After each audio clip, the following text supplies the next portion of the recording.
The Grand Hall of the Galactic Council was one of the most beautiful places in the known universe. Its ceiling stretched so high that small clouds sometimes formed near the top. The walls were made of a material that changed color depending on the light, and the seats were carved from the bones of ancient star trees found only on the planet Velen.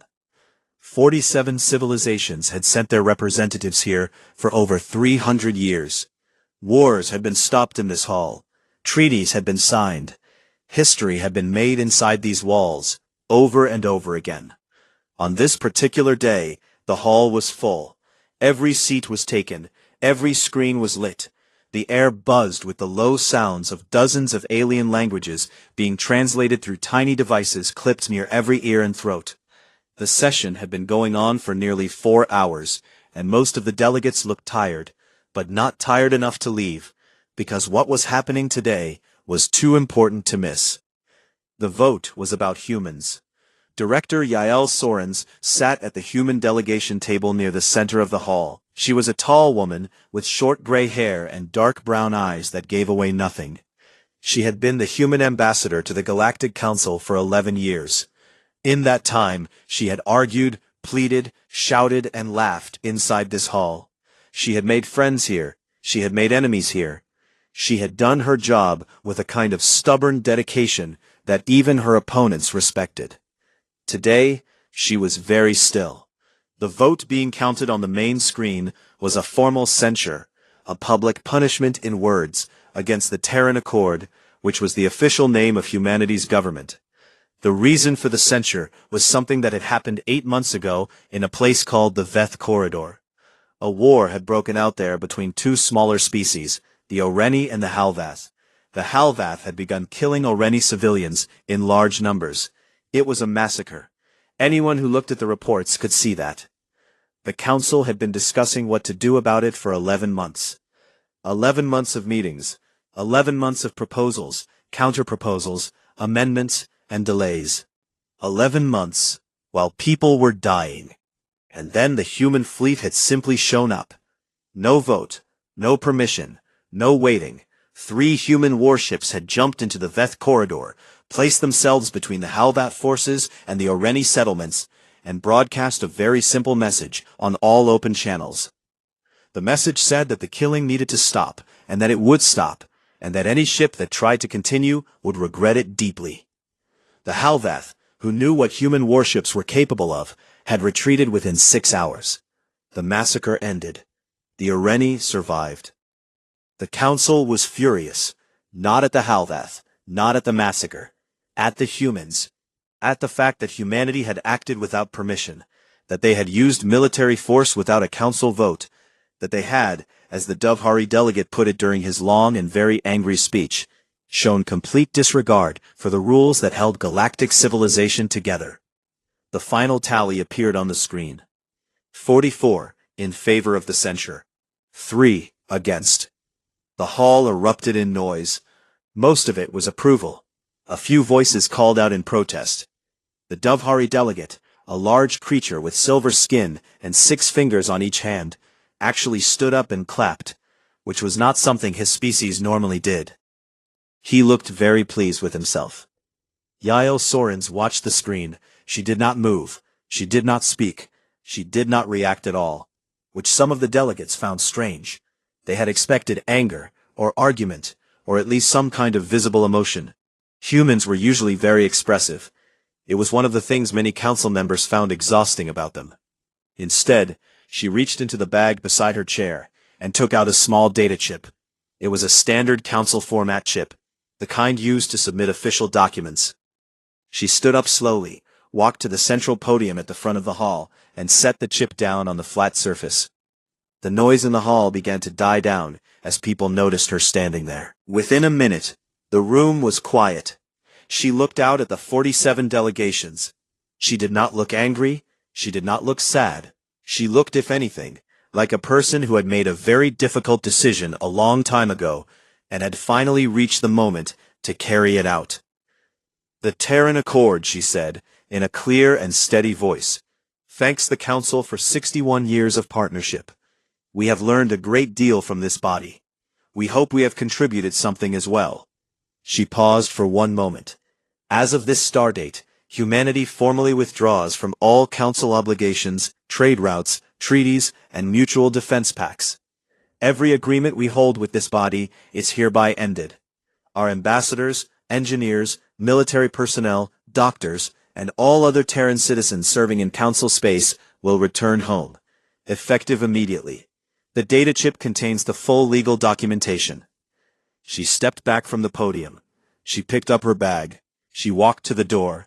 Nobody stopped her. Nobody said anything at all. The hall stayed quiet for almost a full minute after she left. Then the Davhari delegate laughed. It was a short, sharp sound, like a bark. A tantrum, he said to no one in particular. They are throwing a tantrum. The Sulcan representative, a thin creature with pale blue skin and enormous dark eyes, leaned back in his seat. I give it 6 months, he said quietly. Maybe less. They will be back. Most of the other delegates nodded, or made sounds of agreement. A few looked uncertain. 1 or 2 looked at the door through which Yale Sorens had walked, and said nothing at all. Within 72 hours it was done. Every human ship pulled out of Council space. Every human station went dark, or transferred ownership. Every human diplomat, engineer, soldier, teacher, and contractor packed up and left. It happened faster than anyone had expected. It happened so fast that it seemed almost like it had been planned far in advance. It was not the silence of peace. It was the silence of something very large that had been removed from a place it had always been. And somewhere in that silence, if anyone had been paying close enough attention, they might have felt the first small tremor of fear. The first month after the humans left was almost normal. A few supply routes ran slower than usual. A few maintenance requests went unanswered. Some stations that had relied on human technicians for repairs had to find other contractors. It was inconvenient. It was annoying. But it was manageable, and the Council delegates who had voted for the censure told each other that things were fine. That the humans would come crawling back. That this was all just politics. The second month was when things started to go wrong. The planet Kethera 6 was not a rich world. Its soil was thin, and its rains came only twice a year. For most of its history, its people, the Sethrani, had survived on imported food and what little they could grow themselves. But about 30 years ago, everything had changed. A team of human agricultural engineers had arrived and spent 4 years rebuilding the entire farming system. They had introduced new growing methods, new water collection systems, and a kind of crop that had been specifically designed to grow in Kethera's difficult soil. Within a decade, Kethera 6 was feeding itself. Within 2 decades, it was exporting food to 3 other worlds. The Sethrani had thanked the humans. They had celebrated the anniversary of the project every year. They had named a city district after the lead engineer. What they had not done was learn exactly how the system worked. When the humans left, they took their service contracts with them. The special seeds could no longer be ordered. The machines that managed the water systems began to fail one by one, because the parts they needed came from human factories. The Sethrani engineers did their best, but the systems were complex in ways that had never been fully explained to them. By the end of the second month, crop yields had dropped by 30%. By the end of the third month, the number was 47%. The Council sent aid. It helped, but not enough. Scientists from 4 species tried to reverse engineer the seed varieties. They failed. The biology was too specific, too carefully designed. It would take years to understand it well enough to recreate it. While the Council scrambled to deal with the food crisis on Kethera 6, something else was happening in the Veth Corridor. The same region where the humans had stopped a massacre just a year earlier. Piracy was rising. Ships were being attacked. Cargo was being stolen. 3 merchant vessels were destroyed in a single week. The traders who used the corridor were terrified, and they demanded that the Council do something. The Council sent patrol ships, but the patrol ships were not enough. The pirates seemed to know exactly where the patrols were, and avoided them with ease. It was a young analyst named Pris, working for the Council's security division, who first noticed something odd in the old patrol records. She pulled up 20 years of activity logs from the Veth corridor.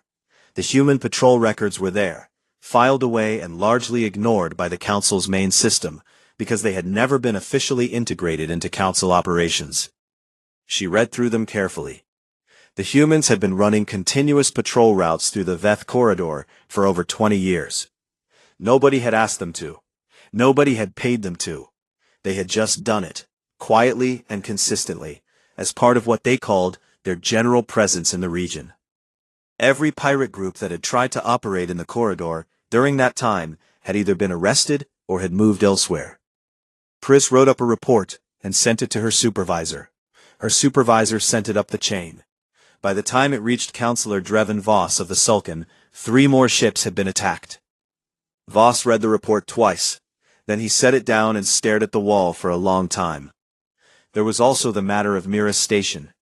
Miras was a way station near the edge of Council space, used mainly by travelers and traders passing through on long routes. It had about 12,000 permanent residents and saw several thousand visitors a month. 2.5 months after the humans left, a sickness broke out there. It started with a few cases of fever and nausea. Within 2 weeks, it had spread to over 1,000 people. It was fast. It was painful. And the station's medical team had no idea what it was. They sent emergency requests to every council member species with advanced medical knowledge. The responses were helpful but slow. The best estimate from the leading medical teams was that they could develop a treatment in approximately 18 months.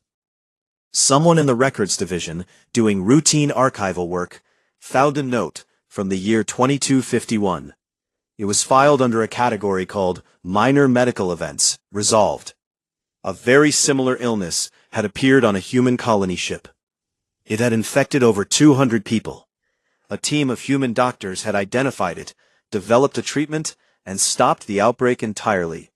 The total time from first case to cure had been 11 days. 11 days. The Council's best minds were estimating 18 months. Nobody knew how to get the treatment information. The data was on human servers, behind Terran firewalls.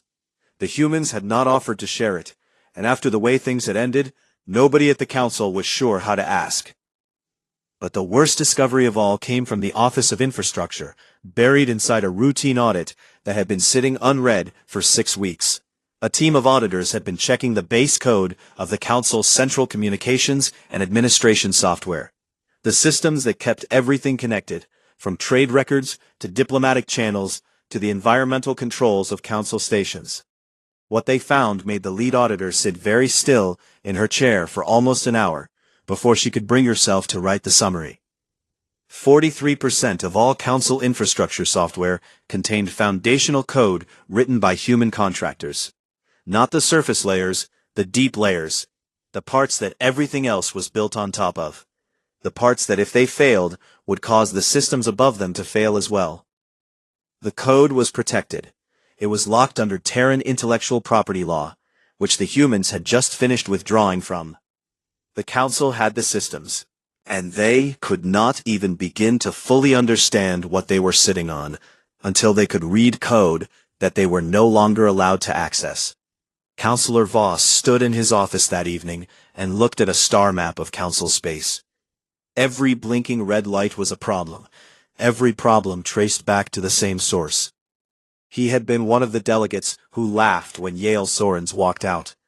He was not laughing now. What exactly were they doing for us, he said quietly to the empty room, that we never bothered to notice? Outside, the stars were silent, and the silence had no good answer to give him. The Council envoy ship was called the Measured Word. It was a fine vessel, polished and formal, the kind of ship sent when you wanted to show that you were important and serious.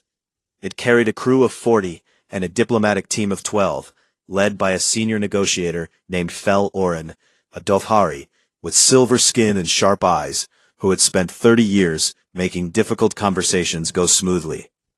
He had been given one job: find the humans, talk to them, bring them back. The Council's position was simple. The past was the past. The censure could be revisited. There were ways to rebuild.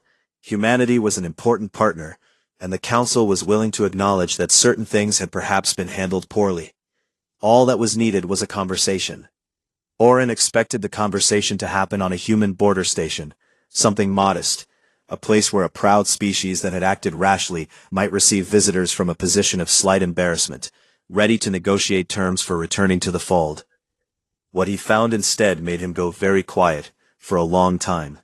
When the measured word crossed into the space that had once been called the outer edge of human territory, they were met not by a border checkpoint, but by an organized patrol of 6 ships. The ships were human in design, but newer than anything the Council's intelligence division had on file.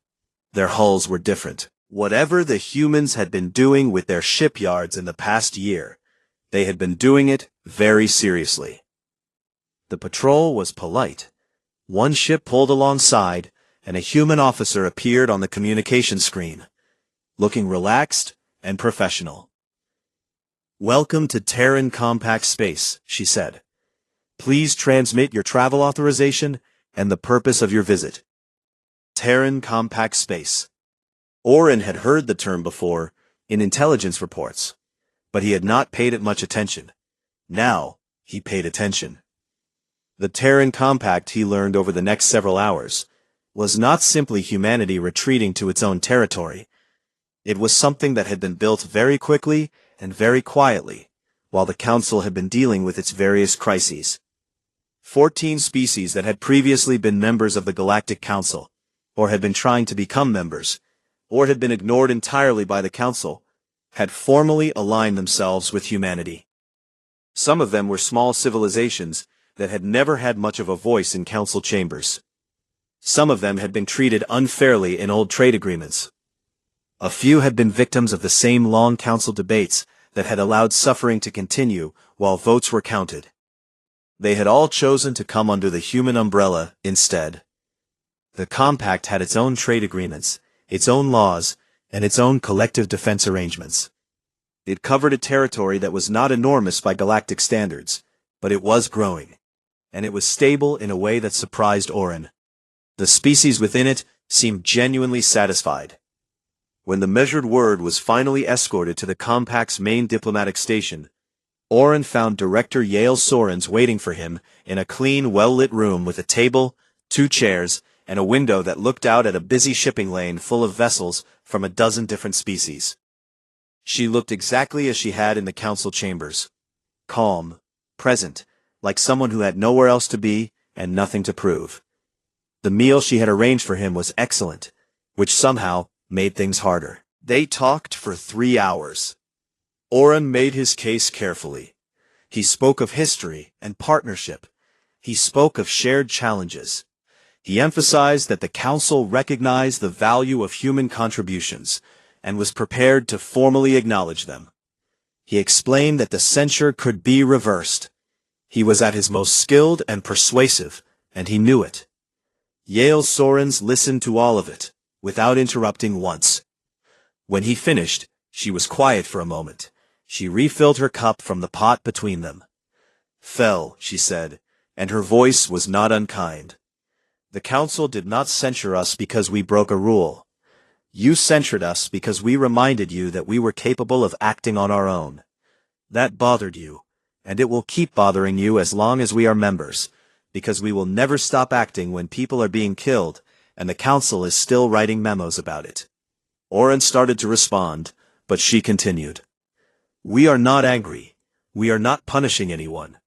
We have simply decided that we would rather build something that works the way we believe things should work, than spend another 60 years fighting with a body that moves at the speed of fear." He left without an agreement. On the journey home, he read the intelligence report that his team had finally been allowed to access. It described in detail the military capabilities that humanity had developed in the years since withdrawal. Free from Council restrictions on weapons development, free from the treaties that had capped the size of the human fleet, the Terrans had simply built what they had always been capable of building. The fleet described in the report was not aggressive, it was not positioned for attack, but it was enormous, and it was technically advanced in ways that made the Council's own forces look like something from a museum. Boren sent the report ahead of him so that the council would have time to read it before he arrived. He sat by the window of his cabin for the rest of the trip, and watched the stars go by. He thought about something Yael Sorens had said near the end of their meeting, almost as a side note, delivered with a small smile. "We are not coming back," she had said. "But that doesn't mean we won't be neighbors. Good neighbors, we hope. Helpful ones when it matters." He had not understood what she meant when she said it. By the time he reached council space, he was beginning to. The humans had not left because they were weak, or frightened, or running away. They had left because they had finally decided they were done asking for permission to be themselves. And in the years since, quietly and without drama, they had built something better. That was the most frightening thing of all. Not that they had gone, not that they were stronger now, but that they were content. That they did not need the council's approval. That they were doing fine. Perfectly, effortlessly, infuriatingly fine. The file had been buried in the council's deep archive for over 3 decades. It was marked with a classification level that most junior analysts were never cleared to read. It had been reviewed only twice in all those years, once when it was first written, and once 7 years later when a routine security check had flagged it, and then, finding nothing immediately urgent, had left it where it was. It was titled Vreth Dominion, Threat Assessment and Long-Term Deterrence Notes. The Vreth were not well known to most council citizens. They existed at the far edge of known space, beyond the comfortable center where the big civilizations lived. They were a civilization built entirely around expansion. Their history was one of conquest, absorption, and forward momentum. Every few decades, they would push into new territory, take what they wanted, and then consolidate, before pushing again. The species they absorbed did not always survive the process intact. For 30 years, they had been probing the edges of council space. Scouts, quiet movements along the border that were noticed and logged, but never escalated into something that required an emergency session. The classified file explained why. Human deep space patrol routes, according to the file, had been making contact with Vreth scouting parties on a regular basis for nearly 3 decades. The meetings were never violent. They were brief, professional, and apparently effective. The human patrol ships would intercept the scouts, identify themselves, and then simply shadow them for a while. Close enough to be noticed, close enough to send a message. The message was clear enough that the Vreth had always turned back. The Council's intelligence division had known about this. The file was proof. But the information had never been shared with the wider Council, partly because the humans had handled it without asking for anything in return, and partly because officially acknowledging it would have meant officially acknowledging how much the Council's border security depended on a species that kept being treated like a nuisance. Now the file had been found. Now everyone in the emergency session was reading it. And now the Vreth were coming. The first world to fall was a small council colony called Tessif. It had about 80,000 people. The Vreth fleet hit it on a Tuesday. By Friday, there was nothing left worth saving. The council sent ships. They arrived too late. They were also outgunned in ways that nobody had been prepared for, because the Vreth had been developing their military for decades, while everyone else had assumed they were not a serious threat. The second world was larger. It had a proper defense fleet in orbit. The defense fleet lasted 11 hours. The third world was the Duvahari homeworld. The delegate who had laughed when Yael Sorens walked out of the council chambers had been an old man named Councillor Aresh Dovai. He had gone home to his planet 6 months after the vote, officially retired, living in a large house by a river that ran through the capital. He had grandchildren. He had a garden. He had spent his final years insisting that everything was fine. The Vreth fleet reached his planet on a Wednesday morning. By evening, the capital was burning. The council convened an emergency session. It was the least orderly session in the body's history. People were shouting. The translation devices struggled to keep up with the overlapping voices. Several delegates were openly weeping. 3 had not shown up because their homeworlds had been cut off from the communication network. The Council's combined military was not useless. It was not nothing. But it had been built for peacekeeping and border policing, and the occasional dispute between smaller species. It had not been built for a war. Not a real one. Not the kind where the other side didn't stop when you asked them to. Councillor Dreven Voss had aged badly in the past year. The crises had piled up, one on top of another, and he had carried much of the weight of managing the Council's response to each of them.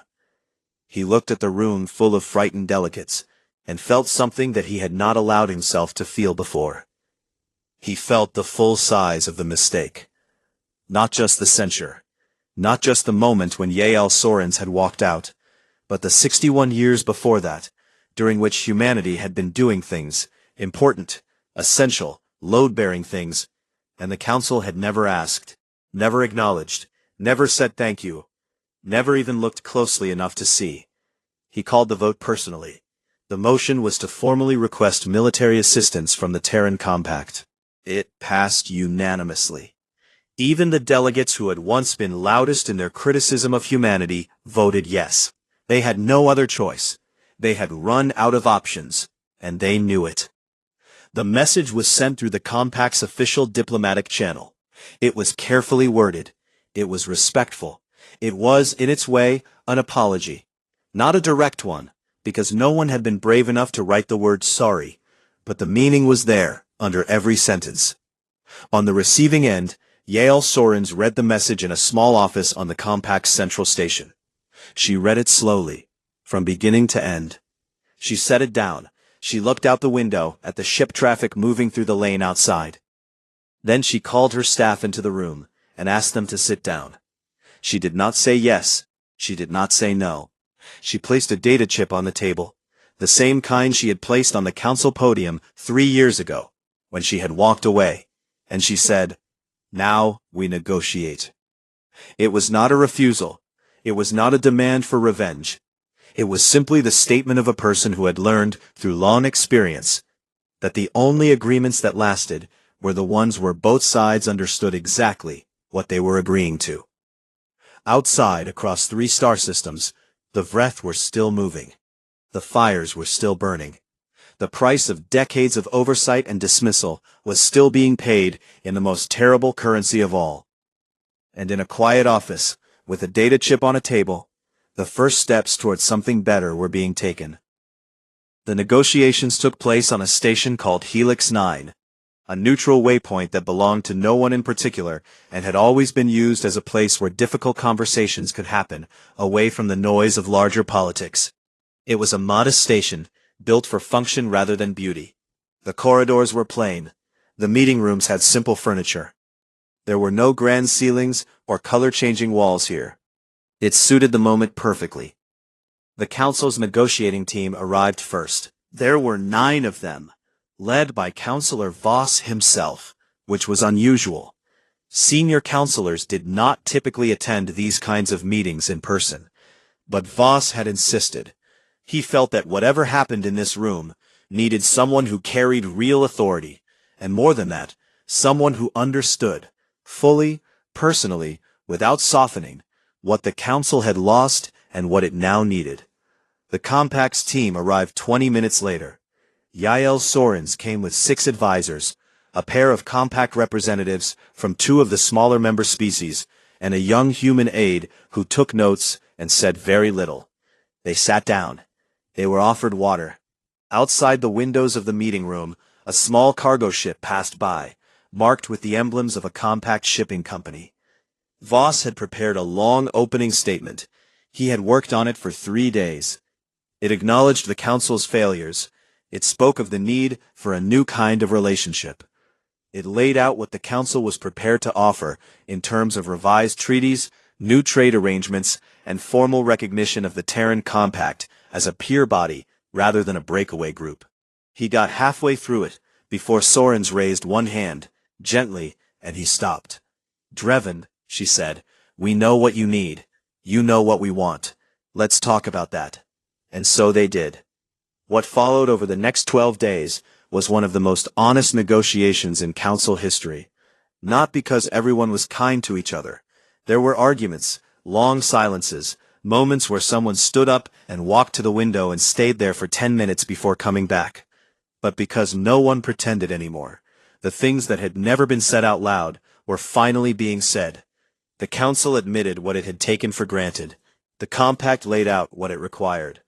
The document they produced was called the Helix Accords. It was 47 pages long. Its main points were these. The council would restructure its membership rules so that smaller civilizations had a genuine voice. It would create a formal rapid response system for humanitarian crises, with binding timelines instead of endless debate. It would recognize the Terran Compact as a sovereign partner body with equal standing. And it would establish a clear framework for shared security responsibilities, one that acknowledged what humanity had been doing quietly for decades, and gave it a proper name and a proper structure. In exchange, the Compact would provide military support during the current Vreth crisis, and afterward, it would remain engaged with Council space as a partner, not a member. Separate, but connected. Independent, but cooperative. Voss signed the document. Soren signed it. The representatives from the Compact's member species added their marks at the bottom. Nobody cheered. It was not that kind of moment. Then the Compact's fleet moved. The Battle of Keth Passage lasted 19 hours. Historians would later spend years writing about it, analyzing the tactics, the technology, and the decisions made in those 19 hours. But the thing that everyone who was there remembered most was not any particular strategy or weapon or moment of heroism. It was the first sight of the Terran fleet arriving at the engagement zone. The Council's ships were already there, holding a defensive line that was beginning to buckle. They had been fighting for 3 days, and they were exhausted and outgunned. Their captains had been sending increasingly grim reports. A few had begun writing the kind of messages that people write when they think they might not have another chance. And then the Compact ships came out of jump. There were 260 of them. They were not the same ships the Council had worked alongside 60 years ago, or even 3 years ago. They were something new. They moved differently, with a precision that came from hardware and software that had been designed and refined without restriction. They communicated in tight, encrypted bursts that cut through the chaos of the battlefield like a clear voice in a loud room. They did not hesitate. The Vreth fleet had never encountered anything like it. Within 4 hours, the Vreth advance had stopped. Within 12, they were retreating. Within 19, the engagement was over. And the Vreth were not simply pulling back to regroup. They were withdrawing in a way that said, clearly and without words, that they had recalculated what this war would cost them. They did not return. In the weeks that followed, as Council worlds began the long work of rebuilding, human engineers and doctors and logistics teams moved through the affected regions. They were not wearing Council insignia. They wore Compact emblems. But they worked the same way they had always worked, steadily, competently, without ceremony. They fixed things. They helped people. They did what needed to be done. On one of the smaller damaged worlds, a young Sulcan woman named Veth stood in what was left of her city's main square and watched a group of human construction workers rebuilding the transit station. She had grown up hearing her father talk about the humans, about how they were too loud, too impatient, too quick to act without permission. Her father was on the council now. He had voted for the censure. She watched the workers for a while. They were efficient and focused, and they laughed sometimes at things she couldn't hear from where she was standing. After a while she walked over to one of them, a human man with dusty hands and a tool belt around his waist, who was looking at a set of blueprints. "Excuse me," she said. He looked up. "Why did you come back?" she asked. "After everything, why did you come to help us?" He thought about it for a moment. Not a long moment, just enough to give the question its proper weight. "Because someone had to," he said. "We just wanted to make sure this time that you knew it." He went back to his blueprints. She stood there a little longer, looking at the construction and the workers, and the slow, careful process of putting something back together. She thought about what her father had said when he came home after signing the Helix Accords. He had sat at the kitchen table and been quiet for a long time. Then he had said that the hardest part was not the signing, and not even the negotiations. The hardest part was understanding that the humans had never wanted to be admired. They had never needed trophies or ceremonies or public recognition. They had just wanted to be treated as equals. That was all. That was the whole thing. 61 years, and it had always been that simple. The galaxy did not fear humanity because they were loud or cruel or hungry for power. It had come to fear them, quietly, in the deep part of its understanding, because of what 3 years of their absence had shown. Humans had been holding things together, patiently, steadily, without announcement, for decades. They had done it so completely and so quietly that no one had ever stopped to see it. They would not make that mistake again.